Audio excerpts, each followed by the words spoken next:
Early Magic is famous for cards written in odd and confusing ways.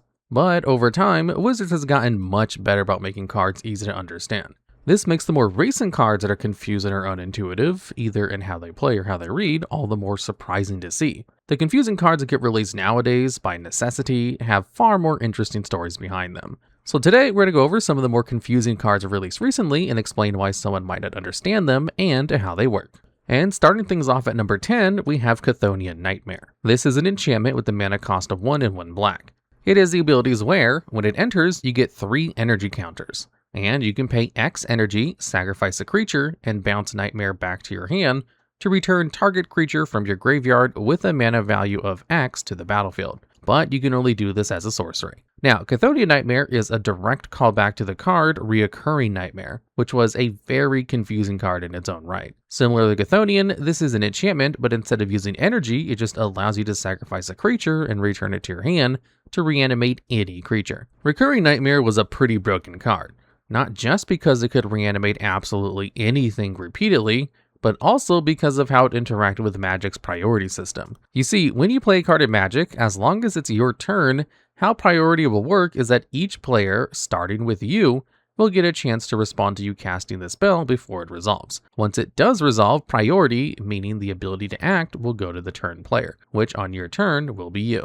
This means you can activate Reoccurring Nightmare immediately before your opponent ever gets a chance to do anything. This is similar to how Planeswalkers work, but the main difference is that unlike most other cards, Reoccurring Nightmare's cost bounces it back to your hand. When you activate an ability or cast a spell, you pay the cost of that spell or ability before literally anything else happens, and before anyone gets a chance to respond. The end result is that you can cast Reoccurring Nightmare and then bounce it back to your hand, without your opponent having any chance to interact with the card at all. This is very intuitive for the average player. Most players will see Nightmare inside in cards like Nature's Claim to blow up Nightmare. But if your opponent plays optimally, there will never be a moment where Nightmare is in play and you have priority to cast spells at all. This alone has pushed Wizards away from this kind of design, with very few cards with the cost to return themselves to your hand, with the sole exception of Chthonian Nightmare here. However, Wizards wisely designed around this problem by giving Chthonian an enters trigger. Thanks to Nightmare only being able to activate at sorcery speed, what happens when you cast Chthonian is that it will enter, and the game will see that it should trigger and put that onto the stack. You won't be able to activate it at that moment because the stack isn't empty. And before the trigger can resolve, you have to pass priority back to your opponent and give them an opportunity to cast a Nature's Claim. So Wizards effectively removed the Nightmare leaving the field before you can cast anything issue. The only thing that's unintuitive about the card now is just that most players won't even realize that this enters trigger is a downside when first reading the card. Understanding why these changes were made and how the card functions requires a lot of deeper understanding of the game's mechanics, and these aren't levers that are often used for balance. However, all of this is so under the hood that it can't really be put higher on this list. The card has an interesting history, and the way it's balanced is actually far more complex than you might think. But in most forms of play, the card will work the way players would expect it to, which isn't true of the rest of the cards on this list. And at number 9, we have Meathook Massacre II. This is a legendary enchantment with a mana cost of XX and 4 black. When it enters, each player sacrifices X creatures. Whenever a creature you control dies, you may pay 3 life. If you do, you return it to the field with a finality counter on it. And if you don't know, finality counters make it so that if the creature they're on would die, they are exiled instead. Whenever a creature an opponent controls dies, they may pay 3 life. If they don't, you return it to the field under your control with the finality counter on it. Meathook Massacre II isn't the worst example on this list, but it is a card that a lot of people had to read a couple of times to make sure they're using it right. A bit of the problem here comes from people's familiarity with the card it's riffing on, the Meathook Massacre, which has the abilities where, when something you control dies, each opponent loses 1 life, and when something an opponent control dies, you gain 1 life. The original Meathook Massacre was a competitive staple, and players got pretty used to how the card functioned. It did one thing when your creatures died, and the opposite thing when your opponent's creatures died. The exact same idea was translated to Meathook Massacre II, but that symmetry was much more difficult to keep in place. The first static ability sets an expectation in players' minds. When something dies, pay 3 life to reanimate. However, the second ability actually reverses this expectation entirely. Instead of needing to pay 3 life to reanimate an opponent's creature, they have to pay 3 life or you get to steal their creature. This is pretty easy to get tripped up on if you're just skimming the text, but it's a huge change. Even worse is the fact that, thanks to Meathook Massacre II being a removal spell, when players play this card, it's pretty common for both of these triggers to be going onto the stack at the same time, as it forces everyone to sacrifice their creatures. So when it enters, you have to wait for everyone to choose what to sacrifice. Then, based on who sacrificed those creatures, players have to make decisions about paying life or not if their creatures should be getting reanimated. And all of these triggers are going onto the stack at once. This isn't impossible to handle by any means, but it's easy to lose track of exactly what's happening, especially the first time you play with the card. Meathook Massacre II isn't poorly designed by any means, but it has so many tiny things going on against it that it's common to see someone play it wrong the first time they play with or against the card. And at number 8, we have God Eternal Kefnet. This is a 4/5 legendary zombie god with a mana cost of 2 and 2 blue. It has flying, meaning it can't be blocked except by creatures with flying or reach. It allows you to reveal the first card you draw each turn. If that card is an instant or sorcery card, you copy that card, then you may cast the copy. The copy costs 2 less to cast. Finally, whenever Kefnet dies or is exiled from the field, you may put it into your library 3rd from the top. The potential for confusion comes from Kefnet's second ability, which does a few things that may seem strange to some players. Part of the confusion comes from the different types of copy effects. Not to get to clone effects, which use the same word for a slightly different effect, there are 2 types of copying spells, one of which is far more common. The first type is the kind that appears on cards like Fork, which copies a spell and allows you to choose new targets for that spell. The other is the kind of copying that Kefnet does, found on cards like Demi-Lich that say you copy a spell and then often says something like you may cast the copy. This is strange to some, as copy effects like Fork don't say anything about casting the copy. This is where you kind of just require some extra rules knowledge to understand these cards. Cards like Fork copy spells on the stack, creating another copy that goes onto the stack immediately, foregoing the need to be cast at all. However, cards like Kefnet create a copy of a card that isn't on the stack, meaning that before this spell can go onto the stack, it must be cast. Because you can only usually cast spells from your hand, they have to state that you are, in fact, allowed to cast that copy. This is something that trips up a lot of players, but it's made more potentially confusing by the fact that Kefnet's ability is one of the more complex cards that have this kind of effect. It's easy to forget and simply draw your card for turn without revealing it, and then realize that it was a card you could have copied with Kefnet. But at that point, it would be too late to reveal the card and get a copy. Kefnet is another card that doesn't really do anything wrong, but dealing with a mechanic that's inherently confusing on top of having one of the more complex methods of this sort of copying created a card with far more potential to perplex than most of its contemporaries. And at number 7, we have Breena the Demagogue. This is a legendary 1/3 bird warlock with a mana cost of 1, 1 white, and 1 black. It has flying and a very strangely worded ability. A lot of the entries on this list are here specifically thanks to how confusing their wording is, so instead of paraphrasing, we'll read the effect off of the card word for word. Breena says, whenever a player attacks one of your opponents, if that opponent has more life than another of your opponents, that attacking player draws a card and you put 2 +1/+1 counters on a creature you control. So essentially how it works is that when someone attacks another player, if that player has more life than one of your opponents, the player who attacked draws a card and you get to buff one of your creatures. The issue here is incredibly obvious. You really do just have to read this ability around 3 times before you remember how to resolve it properly. Truthfully, the wording alone isn't the only issue here, as the effect itself has so many conditions and has to account for working with multiple players. There's not really even a way to paraphrase the ability such that it's easy for someone to understand, and while also containing all of the necessary information. We see this issue with a lot of multiplayer-focused cards. Compare the abilities on the cards Coastal Piracy and Edric Spymaster of Trust, both of which simply let players draw cards when creatures deal combat damage to a player. While Edric's ability isn't difficult to parse, it's far more complex than a single player focused card with the same effect. It may be that the upper limit on how complex multiplayer cards should be is simply far lower than the complexity level of single player focused cards. Regardless, Breena will be remembered for its annoying wording far more than anything it can actually do in a game.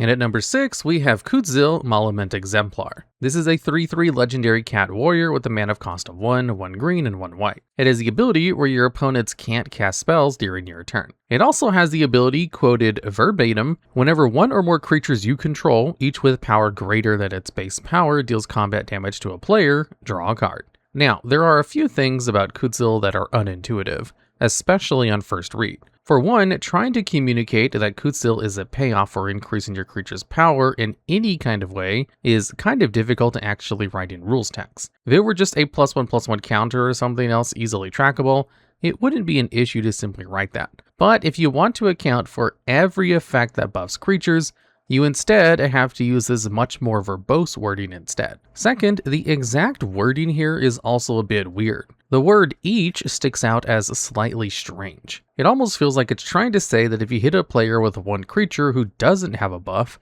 it would invalidate the draw. But that's not what it's trying to say. This is essentially the same ability as a card like Thopt or Spy Network, where you draw a maximum of 1 card per player you deal combat damage to with a creature of the appropriate attribute. However, unlike Spy Network, which can just say what it's looking for, Kutzil has to explain what it's getting at in a much longer way, so it has to connect the explanation of which individual creatures it's trying to work with to the rest of the ability. When describing what creatures we're checking for, the ability needs to use a singular language, talking about if a creature's power is greater than its own base power. But because we care about a lot of creatures in the ability, the card has to use the word each to attach this singular description to many creatures, which isn't necessary with other versions of this effect. Overall, Kutzil is a card that's very easy to understand if you've ever seen other cards with the same effect. But if this were your first time seeing a Spy Network style ability, this would probably throw you for a bit of a loop. And at number 5, we have Wheel of Misfortune.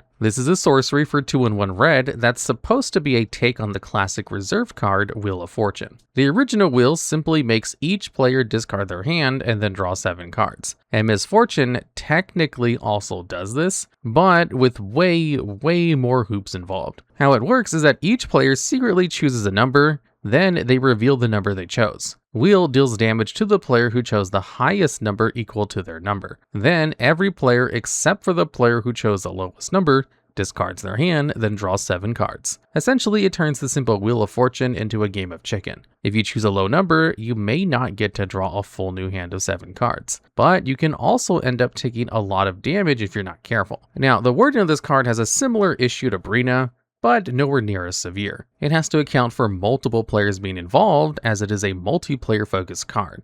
And doing that makes the way you have to write the card far more cumbersome. However, even outside of the wording, Wheel of Misfortune is a huge headache. There are so many factors involved when casting and resolving this card, not only for the person who cast it, but for every player. For one, each player has to try and figure out if they want to draw a new card of 7. Then they have to decide how much life they'd want to pay to get those cards, and try to predict if every other player wants the wheel and how much they could pay. It's a long, arduous process to resolve the card, which in most cases is probably fine. Sure, it's chaotic and a bit annoying, but that's fine for casual play. The real problem is that Wheel of Misfortune is copying a reserveless card, and one that's in very high demand. Getting copies of the original Wheel of Fortune is all but impossible for the average player, unless you're willing to pay an arm and a leg for one, leading players to need to find the next best option. And despite how gimmicky it is, Misfortune is the closest option available for a lot of players, leading to players feeling the need to play this cumbersome, overcomplicated gimmick card to improve their deck. Misfortune isn't necessarily a poorly designed card,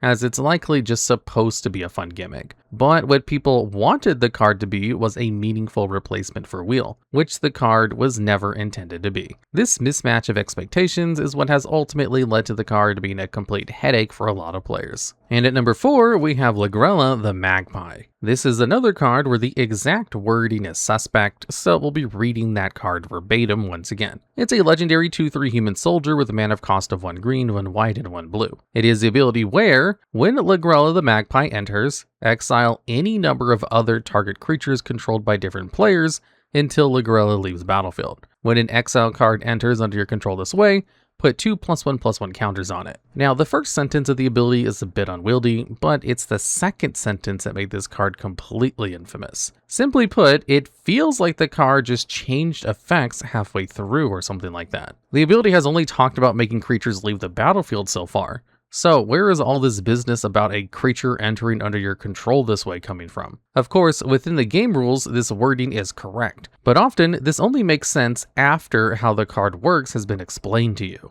Essentially, when Lagrella enters, you exile up to 1 target creature controlled by each player until Lagrella leaves. When she does leave, any creatures you exile that you yourself control come back with 2 extra +1/+1 counters. When explained like this, the card isn't very confusing.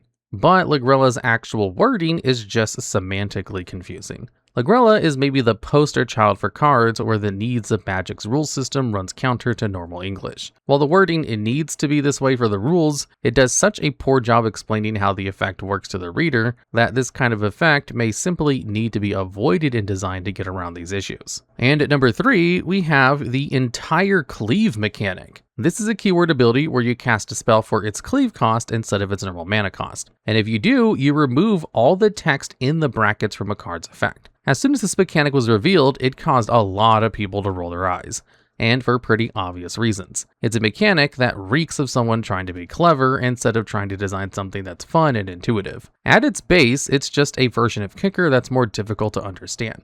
Every single Cleave card could be rewritten with Kicker instead, and those versions of the cards would likely to be better designed.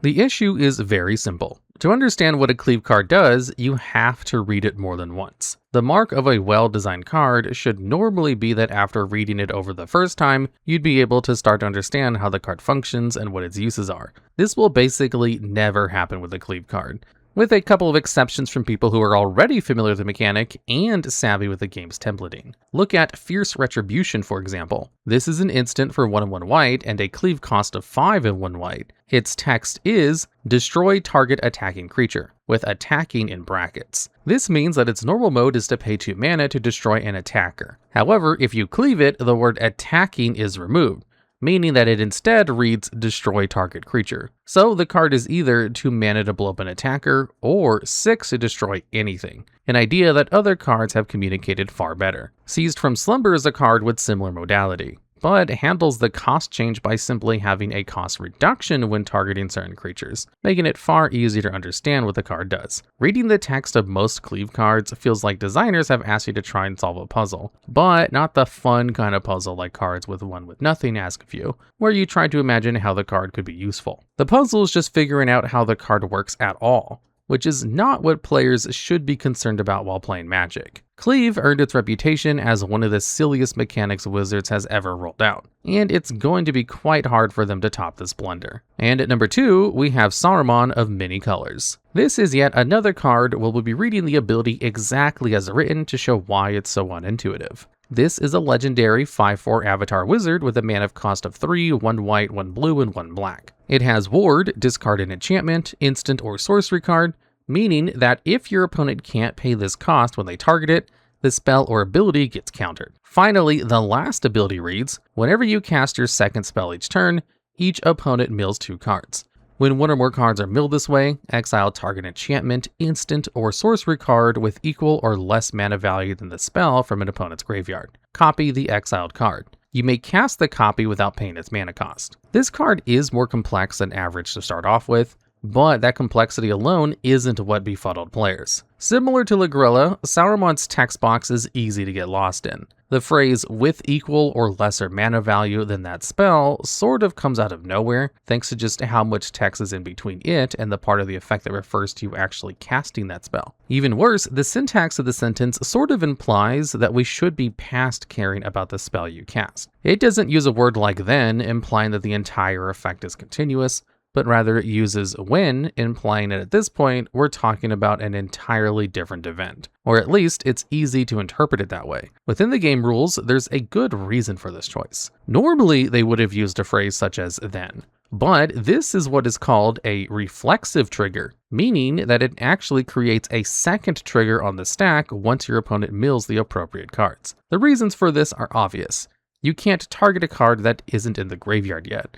and we are specifically looking at the cards that were milled for this effect. In order to allow us to target the cards that are going to be milled by the effect, we have to use this reflexive trigger, which requires the language when within the rules of the game. Other cards with reflexive triggers, such as Hypothesis, will get around this issue because the reflexive trigger doesn't refer to anything else in the card's effect. So the fact that it doesn't sound connected to the rest of the effect is an upside. In some sense, Hypothesis's damage isn't connected to the rest of the effect. However, these semantics come into play in a bad way with Saruman. Making all of this worse is the fact that Saruman does have a lot of moving parts that you have to keep in mind. The fact that it specifically cares about the second spell you cast each turn only makes it even easier to blunder when resolving this effect. Still, as strange as this card can be, it hardly even holds a candle to the number 1 spot. And at number 1, we have Space Beleren. Now, before we go over what this card does, let's talk about an old magic card, Raging River. This is a 2-mana enchantment that seeks to mimic the effects of a river on a battlefield. When you attack, your opponent separates all their creatures without flying into 2 piles, a left and right pile.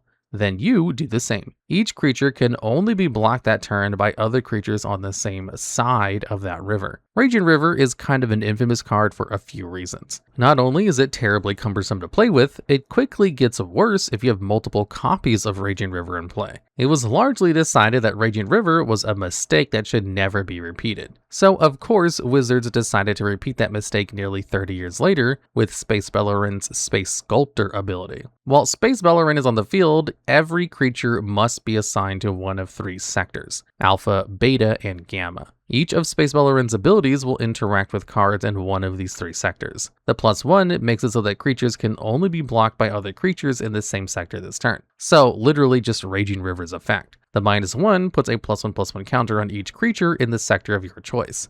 And the -5 destroys all creatures in any sector. At the very least, Space Beleren's ability is made so that, unlike with Raging River, a creature can't be in more than one sector at once, like how they could be on one or more sides of the river and multiple Raging Rivers were in play. But that's the only place where Space Beleren is easier to deal with. One of the largest silver linings of Raging River is that you only have to care about it during its controller's combat step. The sides of the river only exist then, and the rest of the time they don't matter. However, you have to pay attention to sectors all the time. Your choice of sector is permanent, and any time a creature enters the field, you have to assign it a sector. This is already a huge pain before you get around trying to track these sectors. Like a lot of the unsets, Space Beleren borrows more for casual board game design than it does competitive game design. And while that's not bad in a vacuum, forcing this into a game that is full of tournament grinders is a recipe for disaster. The only consolation here is that the card is awful, so you'll never have to play against it. Though, I don't know if we should give Wizards prop for that or not.